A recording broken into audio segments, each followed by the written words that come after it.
Man, sometimes you really see those hardcore fans on those websites going wild. They act like they got a PhD in wrestling just cause they can quote all the stats and match ratings. Yeah, yeah. There are really people out there who really act like some kind of expert. Like they really Exactly. think they know what the hell they're talking about. That's some kind of Dunning-Kruger effect. But anyway, do you have any match you've done like during the Attitude Era, like some type of main event type match? Any match? So like we can see the expert criticize on it. Well, there were plenty, but the ones that really stand out to me are the classics like Austin versus The Rock at WrestleMania 17 and the Hell in a Cell match with me and Triple H at No Mercy. It was brutal and iconic. And I kind of find some of those some criticism those matches. And to be quite honest, that's like kind of let me just read you that all loud. Yeah, go ahead. Share one of those wild comments you found. Let's see what these expert fans have to say. All right. So I'm gonna talk about someone's name, Sweet Williams. Who the hell is Suit Williams? Don't ask me. I don't know. He picked the match at 4 out of 10 and said, "This WrestleMania main event felt very formulaic, working more as a showcase of the main event style of the time instead of being a well-worked match that fit the template laid out. They brought it around the building, they went straight for the finisher and the run-in. I actually think this match could have been done with some of the corporate gigs coming out and having Stone Cold and Wait, he's talking about the WrestleMania 15 match, not WrestleMania 17. He's talking about WrestleMania 15, my bad. Yes, I kind of, that's kind of my fault, but anyway. I went into the WrestleMania 15 all right, I hear you. Okay, I don't give a Go ahead. I continue. With some of the corporate gigs coming out and having Austin and Mankind dispose of them en route to dethrone The Rock, it didn't feel like Austin conquered the corporation or took down the new ace of the promotion. It just felt like a match that Austin won. A disappointing end to a bad show. Why the hell are you out here talking like a jackass? What are you talking about? Whatever. Okay. So, what do you think of that? Let me set the record straight. First off, nobody gave a flying fig about a well-worked match back in the day. We weren't out there to put on a damn show for some so-called critics. We were there to entertain the crowd and make some damn money. And now this guy's talking crap about a match that happened like 30 years ago? You can't base your current opinions on some old stuff that happened like 30 years ago, man. And if you never even watched it back in the day, why bother? But on top of all that, this guy's claiming I had to fight against the odds, like I was some kind of underdog or something.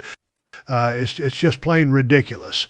That's the kind of jobber crap you save for the Daniel Bryans, the Cody Rhodes, the Sami Zayns of the world. All those vanilla nobodies with no personality or character, so they rely on getting screwed over and over to get sympathy from the crowd. I mean, you kind of say that, but like, you beating a wrestler like, I don't know, a Big Show or Kane, like, that's kind of ridiculous if you ask me, because like, they're like a foot taller than you, and you just out there beating them shut your damn clean. mouth, like, or I'll stomp a mud hole in your ass and make you wish you'd never been born. You want to compare? Hold on. All right, take Kane, for example. If I go up against him in a regular one-on-one match, I'm going to kick his ass fair and square. But if Daniel Bryan goes against him, the fools in charge are going to hype everything up like crazy. They'll exaggerate every damn thing about Bryan's journey. He's light as a feather and about as exciting as plain white bread. They got to make a big deal out of it because he's all small and average looking. He ain't got no character, just born in vanilla. I'm a different story, though. No one's seeing me as an underdog because I'm average size and got a character that don't need sympathy. I mean, I kind of get your point, but I still kind of don't really get it. I don't elaborate a little bit more. I'll put it in terms you can understand. You got guys like Kane who are built like a brick house and look like they could rip you apart. Then you got Daniel Bryan, who's small and scrawny. He ain't got the size or the look, so he has to play up the underdog thing. Me, I ain't an underdog, never been one. And unlike the others, I don't need flashy stuff or extra special treatment. I'm just a normal-sized wrestler with a character that's tough as nails. Get it now? Yeah, fine. All right, listen up, because I'm getting real pissed off here. This comment, it's just damn stupid. My character ain't about no fancy gimmicks or overcoming odds like some fairy tale. I'm a stone cold badass, tough as nails. I don't need none of that fancy stuff. I just kick ass and take names. Simple as that. So take that comment and shove it, brother. We gotta move on. Okay. So there's another comment coming from Olympus19, who put the match at 5 out of 10. Man, these ratings just keep getting more ridiculous. Let me see what he has to say. So, and said, surprisingly, dull match from two legends. The problem here was the overbooking. The fight started outside and stayed there for about half the match, including into the crown. But it isn't wrestling and it's looked awful. Every match on the card spent too much time on the outside, so there's very little new to see. Although credit to Austin for the elbow of the barricade through the rock on the announce table. That looked great. But Thanks, everything else could be cut. Kept it there you go, buddy. inside the ring. Once inside, the match barely get going when ref band and shenanigans start. We go through 3, 4 referee, Mankind eventually come out, Vince eventually come out, chair shot, no blood, just far too much crass TV. These two legends have a far better match 2 years later at Wrestlemania 17, but this match on Wrestlemania 15 is mid. These so-called critics don't know a damn thing about the wrestling business. They think they know what's good, but they're just talking out of their asses. I bet you that guy never even watched the match, just spouting off some bullshit opinion he read somewhere else. They just want to sound smart or different. So there's another one. Yes. In a 5 out of 10 made by late 1999 and say, typical Austin 1999 match. He evens the ones carrying the rock because Austin was the better worker despite being so hurt here. What do you think? That's a load of crap. Carrying the rock through that match? I didn't carry him. We worked together and told a good story. We were both out there to entertain the crowd, and that's what we did. Next. Come on, you're killing me, man. All right, here's our last one. There's a comment made by Jacques Rougeau, can have my wife. That's his username. He put a 4 out of 10 and said, I had no energy for this match after other fiasco from this show, and they didn't help it with the fact that we have already seen brawl, weapon, referee knockdown, and interference in everything else. Here's the star power carried the whole match because it was nothing new from Austin and The Rock at this point. They just don't want to work a normal match because the crowd will hit everything's up always, so why bother? Hold up, who the hell is this Jacques Rouge jabroni? Man, he must have missed the memo on old school wrestling. This ain't your damn ballet. The brawling, the weapons, the ref bumps, it's all part of the damn package. And blaming the crowd for the match, they're there to see something special, not a dull, ordinary match. This Jock guy needs a refresher course in wrestling knowledge.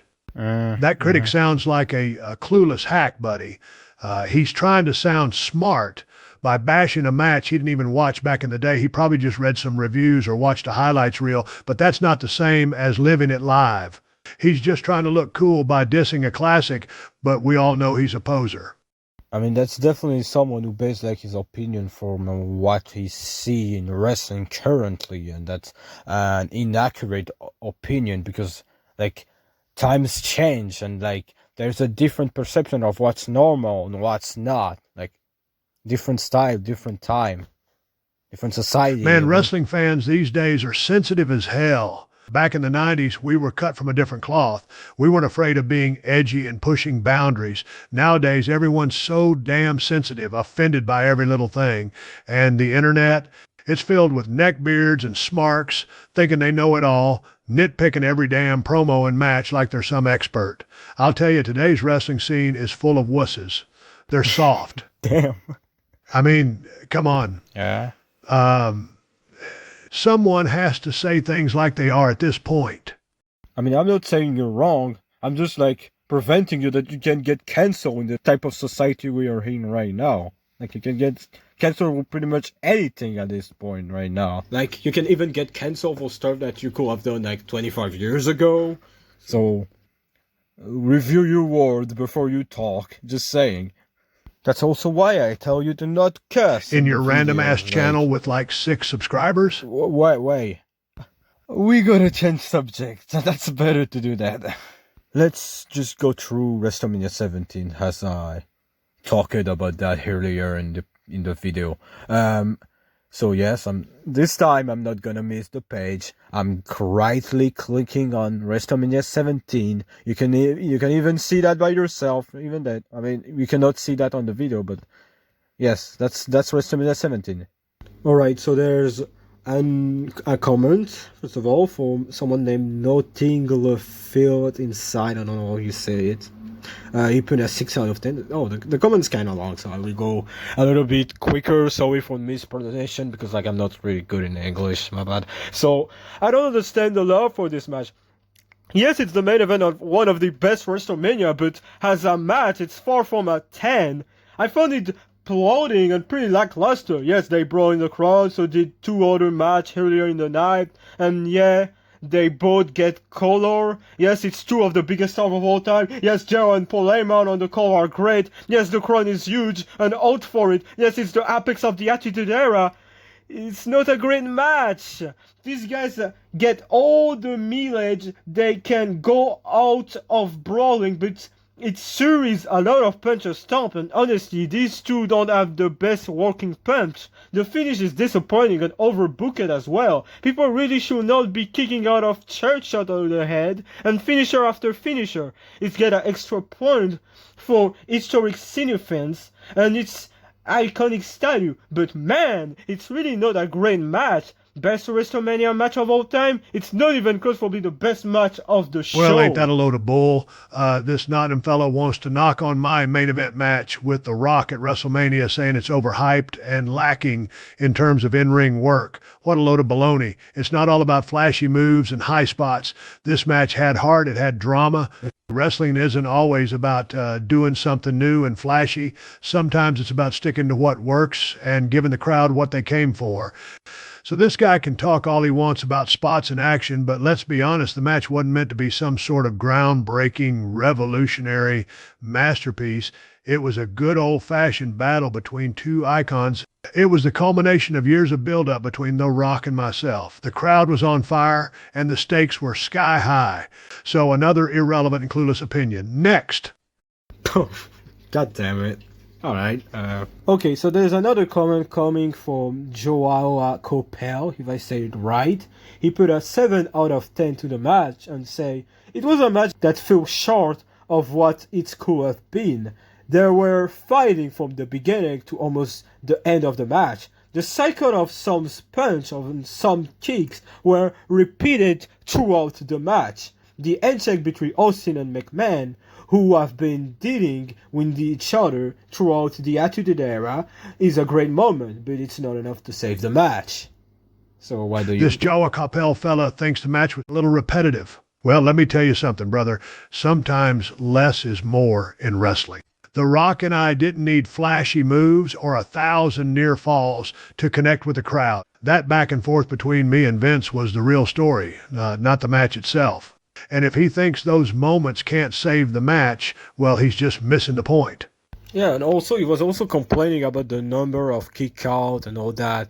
I mean, that's a match between like 2 of the biggest legends in the business. Exactly. Of course they're gonna kick out of pretty much every finisher and all that. Like, that's not your random ass AEW match on your random ass Dynamite.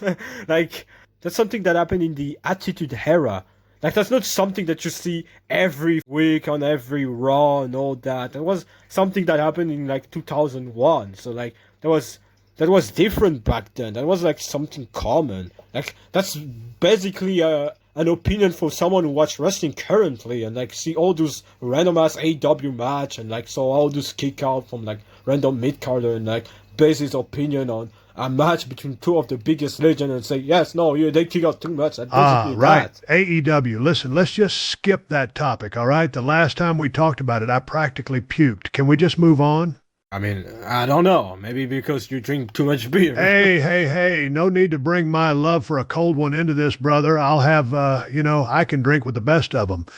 I guess I can't handle my liquor as well as I used to, because every time I think about that damn company, I feel like my beer's coming back up. Maybe I should stick to soda pop from now on.